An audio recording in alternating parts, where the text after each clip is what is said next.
someone else's comment is unlikely to bring you to a halt unless you value that comment.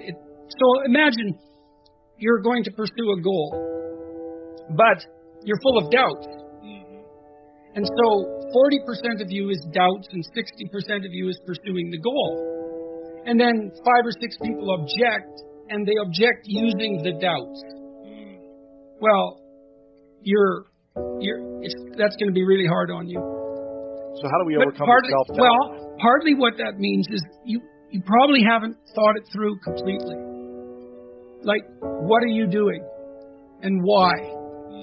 And if you have a bunch of doubts and they haven't been addressed, then you're vulnerable at that point. And it may be that your goal is not everything it could be. And it may be that your strategy isn't fully fleshed out. And so you have to have a conversation with your doubts and take them seriously and see if you can construct a goal that you're on board with. And then a doubt pops up because someone criticizes you. It triggers a doubt, and you look at the doubt and you think, okay, here's the doubt, and this is why what I'm doing, maybe won't work. But then you think, but this, I've thought this through, and I've thought this through, and I've thought this through, and that all works. And so, no, that isn't going to stop me. So I look and I think, well, I'm writing something. Why? Well, I want to figure out this problem. I want to think about this problem. Why? Well, it's an engaging problem, but it's a problem that many people seem to have, so that discussing it and figuring it out seems to be useful. Why? Well, because the more of us who take problems seriously and try to address them and communicate about them, the fewer problems we might have and the less suffering there'll be. And suffering doesn't seem to be a good thing, unnecessary suffering. Maybe we could work towards it, and maybe that's what I should be doing, and that seems to be what's ethical, and that's it. And you might say, well, what if you doubt that doing what's ethical is right? Well, it's not that easy to construct an argument that supports the idea that having more unnecessary suffering in the world is good. So I would say, you want to put yourself on firm moral foundations. And people talk about morality all the time. This is what you should do, or you're a bad person. It's arbitrary. It's got this ring of patriarchal tyranny. But that's based on a misapprehension of what morality is. It's like, do you want to be tortured by your conscience? Like, how pleasant do you find it to be tortured by your conscience? It's horrible. How horrible? Like, is there anything worse? Excruciating, yeah. I don't know if there's anything worse. It's up there. You gotta live with it, yeah, for as long as you have it. Yeah, well, I think that's a universal experience, or near universal experience. So you live ethically when you're not violating your conscience. Well, there isn't anything better than that. That might not be good enough. It might not even be good. Like, let's say you manage it. Things can still come along and take you out sideways. But the purpose of living ethically is so that you have some peace. Look around for something that bothers you and see if you can fix it.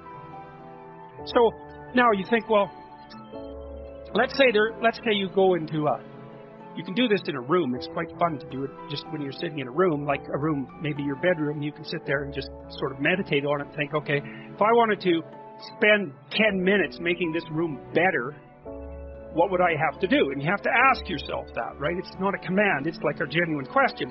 And things will pop out in the room that there's a stack of papers over there that's kind of bugging you, and you know that maybe a little order there would be a good thing. And, there's some rubbish behind your computer monitor that you haven't attended to for like 6 months, and the room would be slightly better if it was a little less dusty and the cables weren't all tangled up the same way. And if you allow yourself just to consider the expanse in which you exist at that moment, there'll be all sorts of things that'll pop out in it that you could just fix. And, I might say, well, if you were coming to see me for psychotherapy, the easiest thing for us to do first would just be to get you to organize your room. You think, well, is that psychotherapy? And the answer is, well, it depends on how you conceive the limits of your being. And I would say, start where you can start. If something announces itself to you, which is a strange way of thinking about it, as in need of repair, that you could repair, then, hey, fix it. You fix 100 things like that, your life will be a lot different. I often tell people, too, fix the things you repeat every day, because people tend to think of those as trivial, right? You get up, you brush your teeth, you have your breakfast, you have your routines that you go through every day. Well, those probably constitute 50% of your life. And people think, well, they're mundane, I don't need to pay attention to them. It's like, no, that's exactly wrong. The things you do every day, those are the most important things you do. Hands down. All you have to do is do the arithmetic. You figure it out right away. So, 100 adjustments to your broader domain of being, and there's a lot less rubbish around, and a lot fewer traps for you to step into. And so, that's in keeping with Jung's idea about erasing once you've got your mind and your emotions together, and once you're acting that out, then you can extend what you're willing to consider yourself and start fixing up the things that are part of your broader extent. Now, sometimes you don't know how to do that. So you might say, imagine you're walking down Bloor Street and there's this guy who's like alcoholic and schizophrenic and has been on the streets for 10 years. He sort of stumbled towards you and, incoherently mutters something. That's a problem. And it would be good if you could fix it, but you haven't got a clue about how to fix that. You just walk around that and go find something that you could fix, because if you muck about in that, not only is it unlikely that you'll help that person, it's very likely that you'll get hurt yourself. So, just because while you're experiencing things announce themselves as in need of repair, doesn't mean that it's you right then and there that should repair them. You have to have some humility. You don't walk up to a helicopter that isn't working and just start tinkering away with it. You have to stay within your domain of competence. But most of the time, if people look at their lives,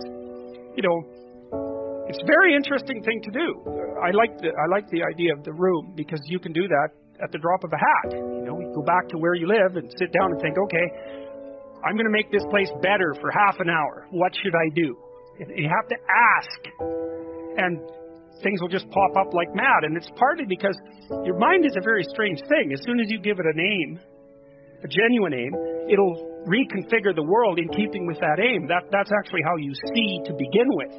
And so if you set it a task, especially, you have to be genuine about it, which is why you have to bring your thoughts and emotions together, and then you have to get them in your body so you're acting consistently. You have to be genuine about the aim, but once you aim, the world will reconfigure itself around that aim, which is very strange. And that, man, if you can get one thing through your head as a consequence of even being in university, that would be a good one. You see what you aim at. And so, because one inference you might draw from that is, be careful what you aim at. Right? What you aim at determines the way the world manifests itself to you.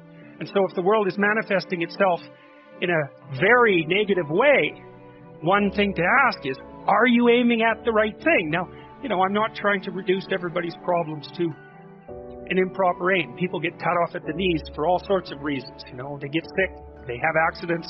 There's a random element to being, that's for sure. And so you don't want to take anything, even that particular phrase, too far. You want to bind it with the fact that random things do happen to people. But it's still a great thing to ask.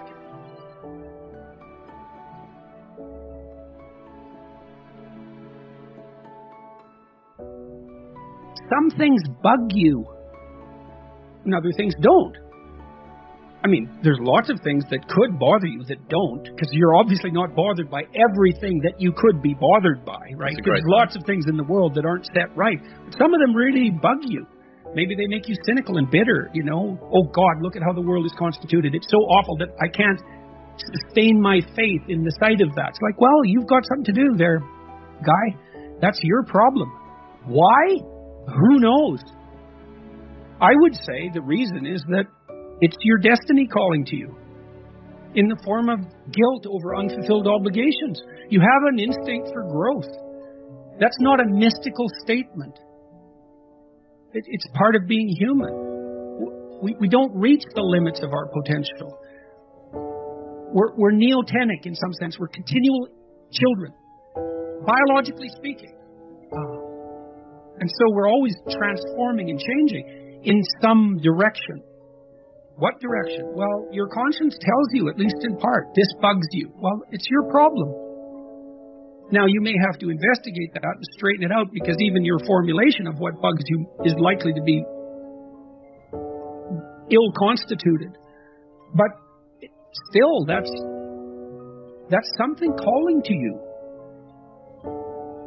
And you avoid it at your peril, and everyone else's peril, too.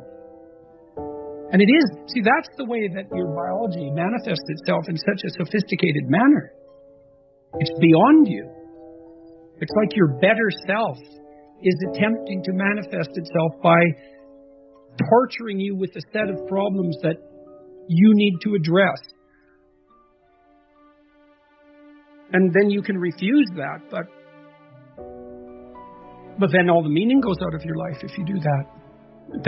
That's not good. We're developing something now to help people turn problems into goals. I have a problem. Well, sure you do. Okay, what's your problem? Okay, well, how do you turn that into a goal? So that's so interesting if you think about it that way, is that that's your goals, your problems. What should I do with my life? Well, what problems do you have? Well, there you go. Solve those. I'm not being flip about this. That's where the answer is to be found. That's not happiness. And happiness has those problems you already described. You know, it's got this now focused impulsivity, and you know, I've been hard on happiness as a pursuit, and perhaps too much so, because I haven't had very much happiness because I've been so ill for the last while, and you know, it's possible that I've undervalued it. Perhaps not, but it's possible. In any case, if it comes along, you're a fool if you don't welcome it. But it's still not the proper pursuit. I suppose to some degree it's not deep enough. It's from a lecture that you gave, and it's written on my wall over there, and it's, don't practice what you do not want to become. Oh, yes. That's yeah, I have a corollary of that too that works in relationships. Do not punish what you want to have happen. So here's an example. Imagine that you've married someone that you find attractive. And then imagine that other people find that person attractive as well. And that's actually somewhat threatening to you. And then instead of dealing with the fact that you're threatened by the very thing that you were attracted to and that you're blessed to have, you start to punish the person that you're with when they manifest themselves as attractive. Well, you do that for 10 years and the attractive person is no longer there. And then you're going to be angry at them even though it was completely your fault. You know, because if you punish someone for the manifestation of a desirable virtue, it really hurts them. And because people are, you know, it's so interesting to watch what happens when people stop me on the street, especially if they're shy and maybe somewhat damaged. They want to tell me about something good they've done. But they're very hesitant about it because their experience has been that if they reveal something good they've done, they either get ignored or punished. And so they don't want to do it. They're afraid. But if they do it and then they get a reward, well, they're unbelievably happy about that. But that's a good example because it's very common for people to experience punishment for their virtue. And, you know, you can do that with your kids, too, if you're jealous of them. I mean, maybe you have a kid who's really bright. He's brighter than you. It's like, are you so sure you're happy about that? And how do you know that you're not going to punish that child because you're jealous And if you think you're not that sort of person, well, you should think again, because people are that sort of people. And perhaps you can train yourself not to do it, but envy is a pretty common human emotion, and the probability is that you're reasonably prone to it.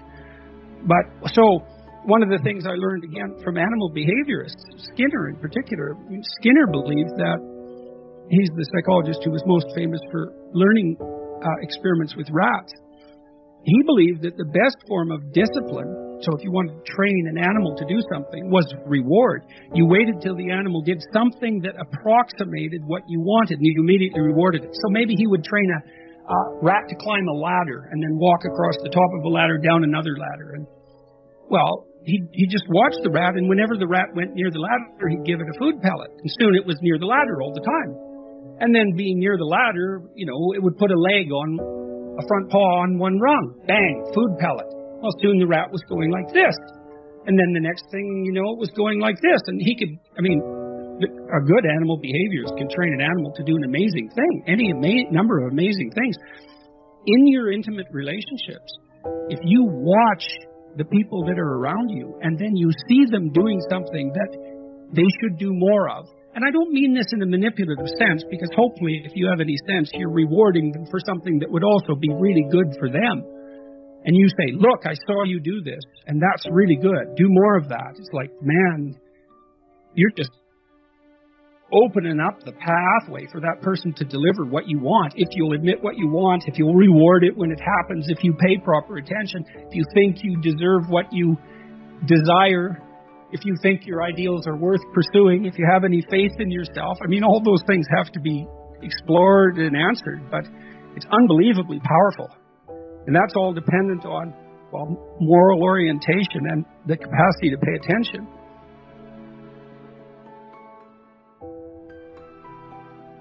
If the thing that's pulled you through over the last 18 months to 2 years has been meaning and purpose and something less ephemeral and less fleeting and grander and more written into the source code of your being than happiness, then I think it's as life boys. It's been love too. It's been responsibility for sure, but it's definitely been love. A lot of people have taken care of me, and I also wanted to be around them. I wanted to be around because I love them. And I think that's why the second book has a more communitarian element too. Because so many people have been so helpful, and also because I've seen even more clearly how much of what's sustaining is derived from love. Love and duty, that's pretty good. Duty in some sense is the cold equivalent of love. It's love shorn of its warmth. It's what you should do, and it's necessary, and there is tremendous meaning to be found in that. But love has this maternal comfort and warmth that duty lacks.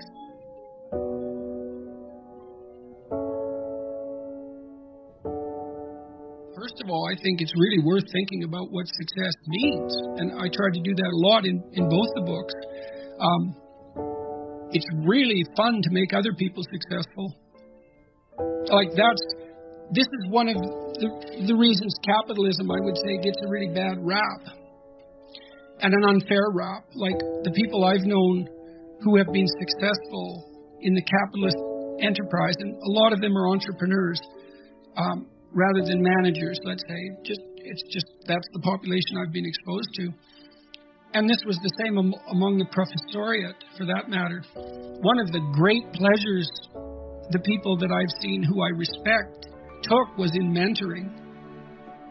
And so don't underestimate the radical satisfaction that's associated with helping other people develop. One of the reasons that good professors, and good businessmen love to be in the position they're in is because they can identify young people who are promising and open up doors of opportunity to them.